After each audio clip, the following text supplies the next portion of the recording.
ফাহমিদ, যে নামের অর্থ বিচক্ষণ, চতুর, সচেতন। ফুটবলের ফরোয়ার্ডদের যেটা সবচেয়ে বেশি প্রয়োজন। বাংলাদেশের ফুটবলে মাত্র দুটি ম্যাচ খেলে ইতোমধ্যে সবার হৃদয়ে জয় করে ফেলেছেন ফাহমিদুল ইসলাম। অবশ্য বাংলাদেশে ম্যাচ খেলার আগেই, অভিষেকের আগেই তিনি সবার হৃদয়ে জায়গা করে নিয়েছেন। সেই ফাহমিদুল আছেন আমাদের ৭১ খেলাযোগের সঙ্গে। আমরা কথা বলতে চাই তার ফুটবলে উঠে আসা এবং বাংলাদেশকে নিয়ে তিনি কী স্বপ্ন দেখেন। ফাহমিদুল, আপনাকে ৭১ খেলাযোগে স্বাগত। নিশ্চয়ই খুব টায়ার্ড এবং ম্যাচটা হেরে গেছেন, শেষ মুহূর্ত পর্যন্ত ট্রাই করেছেন। মন খারাপ কিনা, বাড়িতে এসে কোনোভাবে কি মনটা ভালো হয়েছে? আমরা তো শুরু থেকে আমাদের ম্যাচটা জিতা সবার মাইন্ডে ওইটাই ছিল। তো আমি ইতালি থেকে আসার সময় মাইন্ডে ওটাই রাখছি যে আমরা ম্যাচটা জিততে হবে। সো আই থিঙ্ক আমাদের bad luck cause was not our day. Allah তালা যেটা করে ভালোর জন্যই করে। সো আমরা আমাদের কপালে হয়তো এই ম্যাচটা ছিল না, বাট নেক্সট ইনশাল্লাহ আমরা ভালো কিছু করবো, আমাদের জন্য ভালো কিছু ওয়েট করতেছে। স্টিল আপসেট কজ আমি হয়তো অবশ্যই আরও ভালো কিছু করতে পারতাম। ইয়েস্টারডে ম্যাচে মাত্র 2টা ম্যাচ খেলছি, আমার আরও ভালো করতে হবে ইনশাল্লাহ নেক্সট ডে। যদি আল্লাহ তালা চায় তাহলে আমি আবার আসবো বাংলাদেশে ভালো কিছু করার জন্য। এখনও আপনার চোখে মুখে সেই খারাপ লাগাটা দেখতে পাচ্ছি, কিছুটা আবেগ আপ্লুত হওয়ারই কথা। এত ফ্যান, এই যে মাত্র 18 বছর বয়স, এই বয়সে অনেকে স্কুল কলেজে থাকে, সেই বয়সে আপনি বাংলাদেশকে প্রতিনিধিত্ব করছেন। আপনি যখন বাংলাদেশে আসলেন, সবাই আপনাকে ওয়েলকাম করছিলেন। এই যে স্বাগত জানানো, সেই মুহূর্তে আপনি নিশ্চয়ই আপনার বাবার সহ গর্বে আপনার বুকটা ফুলে উঠছিল। জি অবশ্যই, কারণ দেশের জন্য কিছু করা, এটা আই থিঙ্ক সবাই এই ড্রিমটা দেখে। সো আমি still 18, so for me is big big things. Represent my country is huge things and আমাকে সবাই এত ভালোবাসবে আমি কখনো কল্পনা করি নাই। বাট এখন football is no age matter. So আমি ট্রাই করবো আমার ভালোটা দিয়ে। সো সবাইকে মানে থ্যাংক ইউ অলওয়েজ যে আমাকে সাপোর্ট করতেছে, বাট আমি ট্রাই করবো যে আমার ফুটবলটা দিয়ে যাতে সবাইকে থ্যাংক ইউ জানাতে পারি, এটাই। হামজা চৌধুরী দেখছিলাম একটা সময় দর্শকদের বলছিলেন যে স্লোগান দিতে, বাংলাদেশ বাংলাদেশ বলে গলা ফাটাতে। সেই মুহূর্তটা নিশ্চয়ই আপনার জন্য বেশ গর্বের ছিল এবং আপনিও চাচ্ছিলেন যে কোনোভাবে শেষ মুহূর্ত পর্যন্ত আপনারা ফাইট করেছেন। হামজা চৌধুরীর সঙ্গে আপনার কি কথা হয়েছে বিদায়কালে? না, জাস্ট আমি অনেক কিছু শিখছি। Big player, he is really big player, humble, really humble. So আমি ওনার থেকে অনেক কিছু শিখছি। So this is just the beginning of the journey. So I hope আমি আরও অনেক দিন বাংলাদেশকে সার্ভিস দিয়ে যাব। ওনার সাথে খেলতে পারবো, সামিদ ভাইয়ের সাথে খেলতে পারবো, জামাল ভাই বিগ প্লেয়ার, এভরিওয়ান। সো ওনার সাথে কথা হয়েছে, just good bye, stay good. টিমের মধ্যে আপনি সবচেয়ে কম বয়সী ফুটবলার, আপনাকে সবাই ভাইয়ের মতোই সবাই আদর করে নিয়েছে, গ্রহণ করেছে। হামজা, সমীর, তাদের সঙ্গে আপনার একটা বন্ধুত্বপূর্ণ আচরণ আমরা দেখতে পাচ্ছিলাম। আপনি সবসময় হামজার সঙ্গে একটা সখ্যতা দেখতে পাচ্ছিলাম। ম্যাচ শেষে হামজারও মন খারাপ হয়েছিল, জামাল ভুঁইয়ার মন খারাপ হয়েছিল। আপনি সান্ত্বনা দিয়েছেন নাকি আপনাকে সান্ত্বনা দিয়েছে? সেই মুহূর্তগুলো কেমন ছিল যখন বাসে উঠেন আপনারা? আমরা সবাই ভালো ভালো খেলছি, আমরা সবাই বেস্টটা দিছি দেশের জন্য, সবাই ফার্স্ট থেকে লাস্ট পর্যন্ত সবাই। সো আমি আবার বলতেছি, হয়তো আমাদের কপালে ছিল না তাই আমরা ম্যাচটা উইন হতে পারি নাই, বাট আমরা আমাদের বেস্টটাই দিছি সবাই। সো আমরা সবাই আলহামদুলিল্লাহ খুশি না, কারণ আমরা ম্যাচটা জিতার উচিত ছিল, আমরা খুশি না, বাট আমরা আমাদের বেস্টটা দিয়ে ট্রাই করছি। সো আলহামদুলিল্লাহ যেটা হয়েছে, কারণ আমরা আমাদের বেস্টটাই দিছি। সো এখানে আমাদের তো আর আসলে আমাদের হাতে তো কিছু না। সো আল্লাহ তালা ভালো জানে। সো টিমমেটদের সাথে আপনার খুব সখ্যতা আমরা দেখতে পাই, খুনসুটি দেখতে পাই। ঈদের দিন দেখছিলাম যে আপনি ঘুমানোর একটা মানে বাচনভঙ্গি দেখিয়েছিলেন। ঠিক কী কথা হয়েছিল ওই খুনসুটি? ঈদের দিনটা কেমন ছিল? টোটাল ক্যাম্পের জার্নিটা কার সাথে সবচেয়ে বেশি বন্ধুত্বপূর্ণ সম্পর্ক ছিল? সিনিয়র হতে পারে, জুনিয়র হতে পারে, বা সমবয়সী হতে পারে, বা কোচও হতে পারে।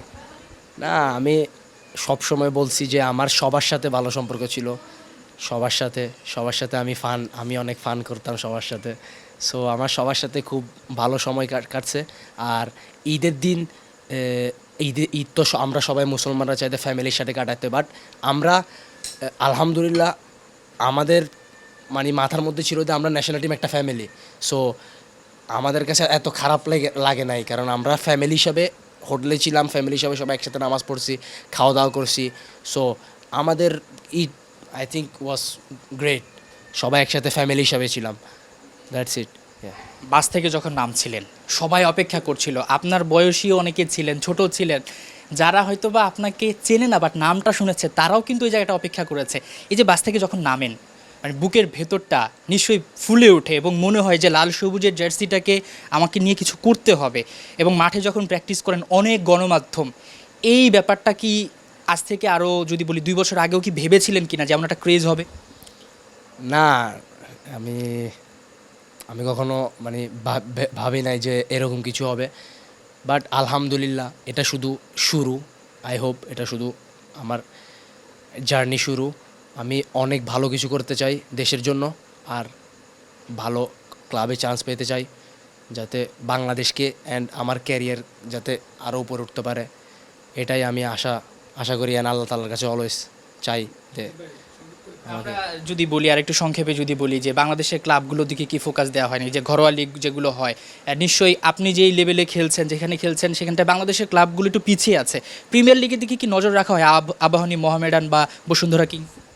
না, আমি তো অলওয়েজ বিজি থাকি আমাদের ফুটবল নিয়ে ওইখানে, সো আমার খেলাগুলো তো দেখা হয় না। বাট আমাদের এখানেও ভালো ট্যালেন্ট আছে, আমি দেখছি আমাদের ন্যাশনাল টিমের প্লেয়াররা সব ভালো প্লেয়ার, গুড প্লেয়ার। সো আমার ফলো করা হয় না, বাট আমি আমি জানি যে এখানে খুব ভালো ট্যালেন্ট আছে, বাংলাদেশেও খুব ভালো ট্যালেন্ট আছে। আপনার যে বয়স 18 বছর বয়স, আমি বারবার বলছিলাম যে স্কুল কলেজে যাওয়ার সময় সেখানে আপনি বাংলাদেশের লাল সবুজের পতাকাটা বহন করছেন, সৌদি আরবে আসলেন, আপনি খুব স্ট্রং মানসিকভাবে। আপনার ফ্যামিলি মেম্বারের সাথে আমার কথা হয়েছে, বাবা মা, তারা বলছিলেন যে আপনি মানসিকভাবে খুবই স্ট্রং। এবং আপনি যখন ইটালি আবার ফেরত যান, আপনার বাবা মা কথা বলছিলেন এবং তারা বলছিলেন যে আপনি ভেঙে পড়েননি, মন খারাপ করেননি।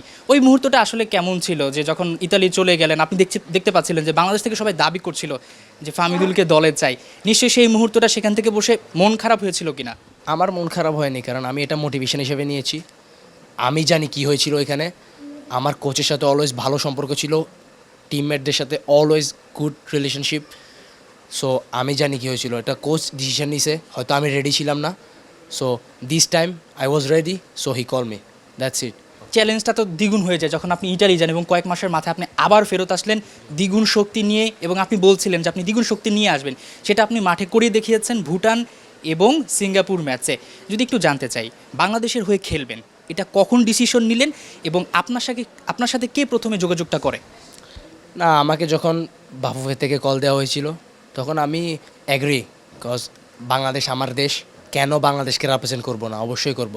সো আমার সাথে যখন কথা হয়েছিল তখন আমি অবশ্যই বলছি হ্যাঁ, আমি রেডি। আমি চাই যেন আমার মতো আরও ভালো ভালো মানে আরও দেশের বাইরে যে প্লেয়ার আছে সবাই আসুক, দেশকে রিপ্রেজেন্ট করুক। বাংলাদেশের জার্সিতে আপনি কত দূর যেতে চান? গোল করা হয়নি, অনেকগুলো সুযোগ পেয়েছিলেন, তবে গ্যালারিতে আপনি উত্তেজনা ছড়িয়েছেন, উত্তাপ ছিল পুরো গ্যালারি। এবং এরকম ফুটবলের ক্রেজ কিন্তু বাংলাদেশে খুব সহজে দেখা যায় না, সেখানটায় আপনি একটা নতুন মাত্রা যোগ করেছেন বাংলাদেশের জার্সিতে। নিশ্চয়ই অনেক বড় স্বপ্ন নিয়ে আপনি এখানটায় এসেছেন, বাবা মায়ের স্বপ্ন রয়েছে। আপনার বাবা বলছিলেন যে আপনি বাংলাদেশে আবার ব্যাক করবেন, বাংলাদেশের হয়ে খেলবেন, সেই বিশ্বাসটা ছিল। ঠিক যখন আপনি ইতালি ফিরে যান, আলাদা কোনো কাজ করেছিলেন? না, আমি শুধু মোটিভেশন হিসেবে নিয়েছি। Motivation always keep in mind, I have to go hard, just that's it. Work hard every day, আবার ফিরে আসার জন্য স্ট্রং, শুধু এটাই। আমি মনে করি যে just work hard and everything come. Ya, বাংলাদেশের জার্সিতে বিশ্বকাপ খেলাটা সম্ভব কিনা সবাই বলছেন যে হ্যাঁ এটা সম্ভব। আপনি সেই, আপনার বয়সটা কম, হাতে অনেক সময় আছে, একটা সময় হয়তো আপনি নেতৃত্ব দিবেন, সেই বিশ্বাসটা আপনি রাখেন। এদেশে ক্রিকেটার সাকিব আল হাসান, তামিম, তাদের নাম সবাই জানে, আপনার নামটাও এখন উচ্চারিত হচ্ছে। নিশ্চয়ই বাংলাদেশকে নিয়ে বিশ্বকাপ খেলার স্বপ্ন দেখেন, সেটা সম্ভব কিনা? অবশ্যই সম্ভব, সেটা অবশ্যই সম্ভব। আমরা আমাদের সবার এটা ড্রিম যে বাংলাদেশ অবশ্যই ওয়ার্ল্ড কাপ খেলবে একদিন, ইনশাআল্লাহ। আল্লাহ তাআলা যদি চায় তাহলে আমরা অবশ্যই ওয়ার্ল্ড কাপ খেলবো। ফুটবলে আপনার আইডলটাকে? আমি অলওয়েজ ক্রিস্টিয়ানো রোনালদোকে দেখে বড় হয়েছি, so Cristiano Ronaldo always. Last প্রশ্ন, আপনার যে ফ্যান ফলোয়ার আছে যারা আপনাকে ভালোবাসে, আপনার জন্য ফুটবল খেলাটা দেখতে যায়, ভবিষ্যতেও দেখবে, তাদের উদ্দেশ্যে আপনি কি বলবেন? না, শুধু তাদেরকে শুধু থ্যাংক ইউ জানাই, কৃতজ্ঞতা যে তারা আমি ফার্স্ট ডে থেকে যে এখানে আসি, ওরা আমাকে এত এত ভালোবাসা জানাইছে, আমি কখনো কল্পনা করি না যে আমি এত কম বয়সে এত ভালোবাসা পাবো সবার থেকে। আমি ট্রাই করছি আমার বেস্টটা দিয়ে, বাট আমরা এবার লুজ হয়েছি। বাট নেক্সট টাইম গেম এখনও অনেক বাকি আছে, সো আমরা চাইবো যে আরও ভালো কিছু করার জন্য। আমি চাইবো যে ভালো কিছু করতে, দেশকে ভালো কিছু দিতে, উপহার দিতে। ফুটবলার না হয়ে অন্যান্য স্পোর্টসে তো যেতে পারতেন, ক্রিকেটার হতে পারতেন। বাংলাদেশের প্রেক্ষাপটে বাবা মার স্বপ্ন থাকে ক্রিকেটার। আপনি তো খুব অল্প বয়সে ইতালি চলে যান আপনার বাবা মায়ের সঙ্গে। সেখানটা আসলে কিভাবে ফুটবলের প্রতি আপনি ঢুকলেন, মানে কেন অন্যান্য স্পোর্টসের দিকে না, নাকি এটা ছোটোবেলা থেকে আপনার ভালো লাগা কাজ করতো? না, আমি যখন ইতালি চলে যাই, ইতালিতে তো আপনার football is like first game. So when I go in Italy, then it was easy to choose football because everyone play football in the street, everyone. So for me was normal to choose football. Then start my journey. Yeah. বাংলাদেশে যদি বলা হয় সবাই Messi, Ronaldo বা কয়েকজন ফুটবলারের fan হয়ে থাকে, আপনার ভিতরে সেই স্বপ্নটা আছে, আপনার নাম ধরে এক সময় সবাই বলবে যে ফাহমিদুল, অন্যান্য পৃথিবীর সবাই জানবে। যদি বলতে চাই, ইতালিতে তো বড় বড় টুর্নামেন্ট হয়, সেখানে এখন পর্যন্ত কোন দলে খেলতে চান এবং আপনার ক্লাবে যে চুক্তি সেটা হয়তোবা শেষের পথে, প্ল্যানটা কি সামনে আপনার? এখন আমার কন্ট্যাক্ট প্রায় শেষের দিকে, but still I don't know. So আমি এখন আমার মানে কথাবার্তা চলতেছে, দেখি আল্লাহ তাআলা কপালে কি রাখছে আমার, আর কি হয়। সো আমার জন্য সবাই দোয়া করবেন যেন আমি ভালো কিছু করতে পারি দেশের জন্য। আর আর সবাইকে থ্যাংক ইউ এগেইন যে এ, আমাদেরকে অলওয়েজ সাপোর্ট করতেছে, অলওয়েজ। আর আমাদের এই সাপোর্টটা দরকার ফুটবলের জন্য, যে আমরা নেক্সটে ইনশাল্লাহ উইন হতে পারবো। আপনার যে ক্লাব রয়েছে সেখান থেকে খুব সহজে ছাড়পত্র পাওয়া যায় না। প্রথমবার যখন গেলেন সেটা কি খুব বেশি কষ্ট হয়েছিল? কোনো একটা কিছু বলে কি সেখান থেকে যেতে হয়েছে, না বাফুফে ক্ষেত্রে আপনাকে সহায়তা করেছিল? না, ও কোনো সমস্যা হয়নি, কারণ বাফুফের থেকে আমাকে চিঠি লেটার দেওয়া হয়েছে, আর club agree because was something big special. So ya, এই যে আপনি যে যখন খেলতে আসছেন আপনাকেও এবার ছাড়পত্র দেওয়া হয়েছে, ক্লাবের পক্ষ থেকে আপনাকে শুভেচ্ছা জানানো হলো, এই ব্যাপারগুলো নিশ্চয়ই ভালো লাগে। এবং ইতালিতে তো আরও অনেক বাংলাদেশি ফুটবলার আছে, আপনি বলছিলেন যে সবাই আসুক, এরকম আরও কয়েকজনের নাম কি আপনি জানেন কিনা, তাদের সঙ্গে আপনার কথা হয় কিনা, বা ইতালিতে যারা বড় বড় পর্যায়ে খেলেন তাদের সাথে কি আপনার সখ্যতা আছে কিনা? না, আসলে আমি ওই রকম কাউকে চিনি না। So is hard to say, কারণ আমি জানি না কে কোথায় খেলে এটা সেটা। বাট আমি চাই যে সবাই আসুক দেশকে রিপ্রেজেন্ট করতে, এটাই। ক্রিকেটের সাথে ফুটবলটা মেলানো হচ্ছে, নিশ্চয়ই বাংলাদেশের ক্রিকেটটা টুকটাক হয়তো বা দেখা হয়, যে অনেকে বলছেন যে অনেক বাংলাদেশ তো ক্রিকেট বিশ্বকাপ খেলছে, ফুটবল বিশ্বকাপ। সো ফুটবল বিশ্বকাপের তো তফাৎটা অনেক এবং কঠিন, সেই জায়গাটায় নিয়ে যেতে হলে বাংলাদেশকে কী করতে হবে? আমরা আমাদেরটা সর্বোচ্চটা দিয়ে ট্রাই করব, আমরা খেলতে থাকবো আমাদের সর্বোচ্চটা দিয়ে। সো আল্লাহ তাআলা যদি চায় অবশ্যই হবে, ভালো কিছু হবে। আল্লাহ তাআলা তো সব কিছু জানে, তো বেস্ট প্ল্যান। সো উনি যদি চায় অবশ্যই আমরা একদিন ইনশাআল্লাহ খেলবো ওয়ার্ল্ড কাপ। বাংলাদেশে ক্রিকেটটা ফলো করা হয় না কি, বা কাকে চেনেন, কখনো কারোর সাথে দেখা হয়েছে কিনা?